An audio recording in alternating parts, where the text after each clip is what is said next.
মাননীয় প্রধান অতিথি সহ বিশেষ অতিথি এবং সকল উপস্থিতিবৃন্দদেরকে, এবং আরো ধন্যবাদ জানাচ্ছি ঢাবি সাদা দল ও ইউট্যাবকে আমাদেরকে এখানে কথা বলার সুযোগ করে দেওয়ার জন্য।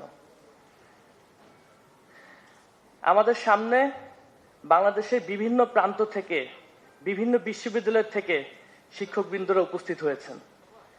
একজন ছাত্রের জন্য সব থেকে কঠিন কাজগুলোর মধ্যে একটি শিক্ষকদের সামনে দাঁড়িয়ে কথা বলার জন্য।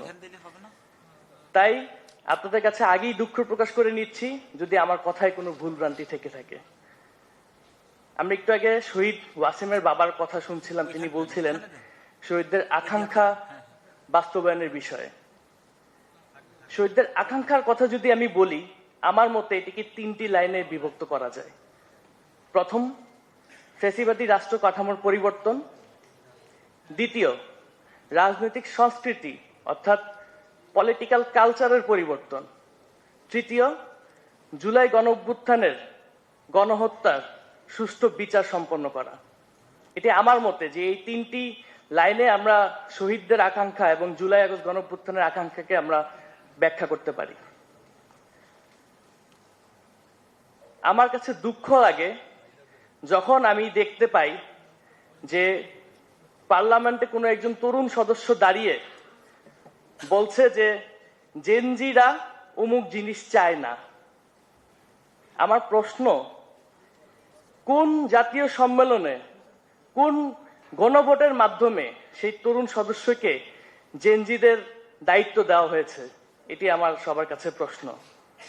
অবশ্যই যে কোনো বিষয় আলোচনা, সমালোচনা এবং সংশোধন যোগ্য, কিন্তু এভাবে জেনজিদের কথা বলে, একটা জেনারেশনের কথা বলে নিজের রাজনৈতিক অবস্থানকে চাপিয়ে দেওয়া, এটি তো আরেকটি ফেসিবাদের লক্ষণ। আমরা দেখেছি মাননীয় প্রধানমন্ত্রী নির্বাচিত হওয়ার পরের দিনই তার বিরোধী দলের নেতাদের বাসায় গিয়েছেন এবং এই পুরো বাংলাদেশকে একটি বার্তা দিয়েছেন এই রাজনৈতিক সংস্কৃতি পরিবর্তনের, পলিটিক্যাল কালচার পরিবর্তনের। আমরা খুবই আশাহত হয়েছি, কিন্তু তার বিপরীতে আমরা কি দেখেছি? আমরা দেখেছি আমাদের যারা সিনিয়র রাজনীতিবিদরা রয়েছে, যাদেরকে মানুষ, এদেশের মানুষ ভালোবাসে, সম্মান করে এবং ভোট দিয়ে নির্বাচিত করেছে, তাদেরকে নিয়ে বিভিন্ন এলাকায় যে যা ইচ্ছা তাই দিয়ে মন্তব্য করছে, মুখে যা আসছে তাই বলছে।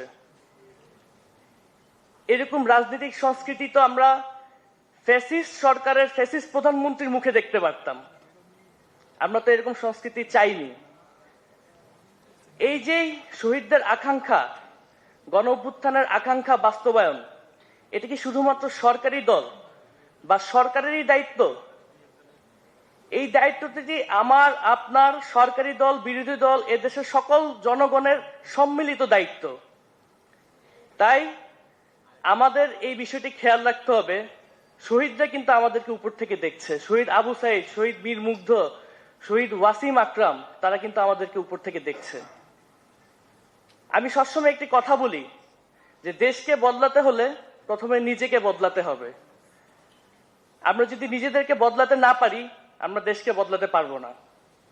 আমার কাছে আরো দুঃখ লাগে যখন জুলাই গণঅভ্যুত্থানের যে বিচার কার্যক্রম হচ্ছে, সেখানে আমরা দেখতে পাই যে যেই পুলিশ সদস্যটি শহীদ আনাসকে গুলি করেছে, তাকে নামমাত্র 3 বছরের সাজা দেওয়া হয়। যেই বিগত আইজিপি চৌধুরী আব্দুল্লাহ আল মামুন এই পুলিশ বাহিনীকে নেতৃত্ব দিয়েছিল ছাত্র জনতার উপরে গুলি বর্ষণ করার জন্য, তাকে নামমাত্র 5 বছরের সাজা দেওয়া হয় এবং সেটি নিয়ে সবাই চুপ থাকে। সেটি নিয়ে সবাই চুপ থাকে, কেউ কোনো বিন্দুমাত্র কোনো কথা বলে না। আমি তখন খুব দুঃখ পাই।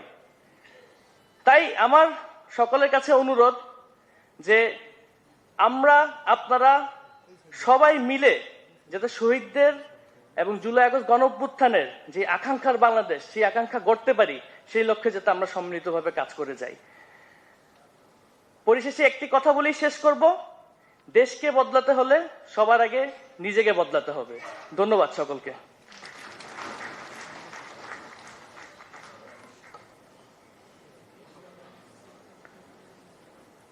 বৈষম্য বিরোধী ছাত্র আন্দোলনের শুরু থেকেই রাজপথে সক্রিয় ছিলেন